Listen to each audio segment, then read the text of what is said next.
thanks for showing up on this May 17th. It's a beautiful evening in Kinmount, and we got some great speakers tonight.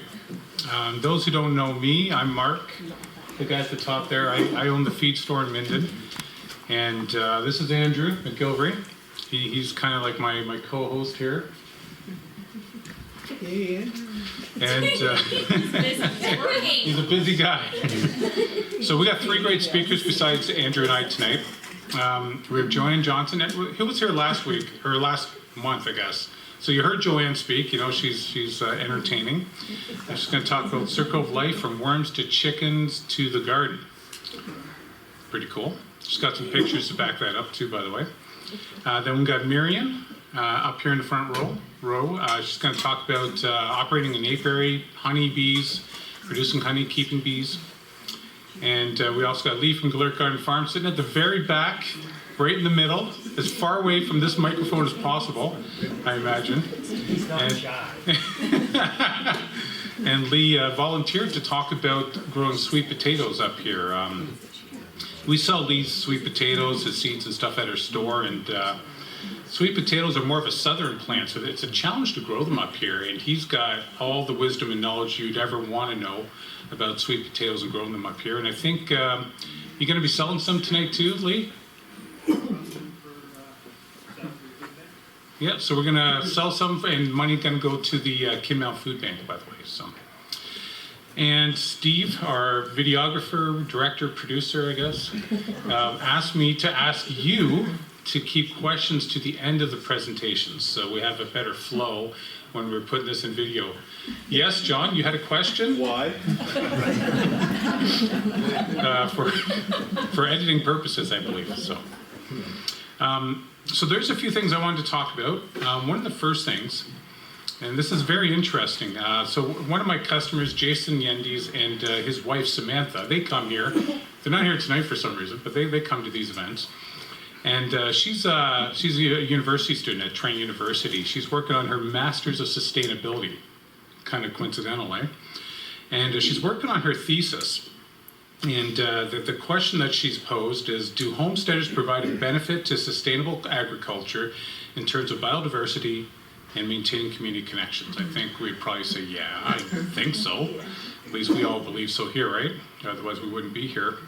But as part of her research, she's looking for your perspective, and she asked me to ask you folks to, either reach out to me, and I'll give you her email address. If you don't write it down now, I'll send it to you directly. But she's looking for people to interview about that question, and so if you want to share some wisdom with her to help her write that master's thesis, then it would be greatly appreciated. One other thing I wanted to bring up here. Does everybody know what's going on with Minden and the ER? Otherwise, you had your head in the sand, right, if you don't know. So, it's kind of a hot topic for all of us folks that live around Minden and work in Minden. And there is an event this, is it Sunday? Yes, Sunday the 21st, 12:30 p.m. at Minden Fairgrounds. They're having like an outdoor event, barbecue kind of thing. And there's going to be a number of speakers, people sharing their story, their heart, their testimony about how the ER has impacted their lives and been very important. And so if you can come, please come and share your support. That's all I'm going to say about that, because people get really, really hot about that topic. A couple things about my store, because I'm going to plug my store. But first, I just want to point out, if you first time here, there's a couple of washrooms down the hall. And then right at the end of the hall, you hang a right, there's more washrooms there. There's coffee, there's cookies that my daughter Sienna made. If you haven't had one, go have one, they're awesome. I brought some pizza from Godfather's in Bob Cajun. So the place in Minden's closed, they can't get anybody to work. Go figure that one out. Still love Godfather's pizza though. And so there's stuff there. We're gonna do Q&A after each presentation. And I'll get into a couple of my slides here. So just a couple of seasonal updates. Obviously we carry feed. I think you all know that. But we have lots of hay and straw in stock. That's kind of important this time of year before the first cut. A lot of people are scrambling, looking for hay or even looking for straw. So we have lots of stock, and we're not going to run out before the first cut. I got vegetable seeds from Lee. They're in the store. We got started plants from a number of different suppliers. I'm going to have other stuff coming in soon too, like Lee's sweet potatoes. We're going to have a few others, I forget what they are, but we're going to have some more in the next few days or so. And organic seed potatoes, regular seed potatoes. I've got many pounds of seed potatoes. Please come in. If you want to buy lots, I'll cut you a deal. Just please buy them. Otherwise, I'm going to have fields of seed potatoes at my place. So please help me. And then fencing. We brought in a whack of stock and all kinds of field fencing, farm fencing stuff. We got T-posts, we got cedar posts. I got 4x4 and 6x6 pressure treat posts at better pricing than the local lumber store. So if you want some of those, please come on by. And stock tanks.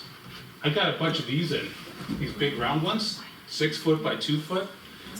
It'd be a great little cooling backyard tub or kind of thing, or pool, or redneck hot tub idea. I'm sure someone could figure out something like that.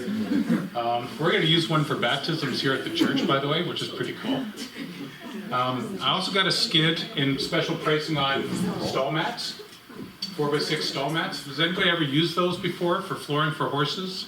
Like, they're great. They're indestructible, right? So you can use them anywhere. They've lots of different uses. We got lots of those at great pricing. So I'll leave it at that. And for poultry orders, so our next 2 dates are May 23rd and 31st for pickups. Those are for people who have already ordered, by the way. So you're not getting in on those dates. If you want more, August 16th is the next available date for ready-to-lay chickens. And they're starting to sell out quickly. So I suggest getting the orders in soon. And September 27th, and then day old you can still order for even June 28th, even for turkeys, ducks, and pheasants. And then Feathered Acres, our other supplier, is ducks, geese, and guinea fowl, June 27th and August 22nd. So typically you want to place your orders for day old birds about a month before, and ready to lay even before that because they sell out pretty quick. All right.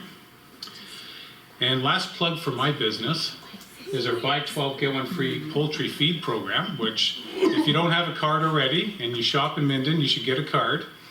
And it is something that we fill out for you. When you bring it in, we fill out every time you buy one, we fill in the back, and then you get your 13th bag free. And I tell people it's up to you to present your card, but I seem to be reminding everybody to present the card. So anyway, I'm just trying to make it work for everybody. And that's all I had to say at this point in time. I'm going to turn it over to Andrew to talk for a few minutes. Thanks.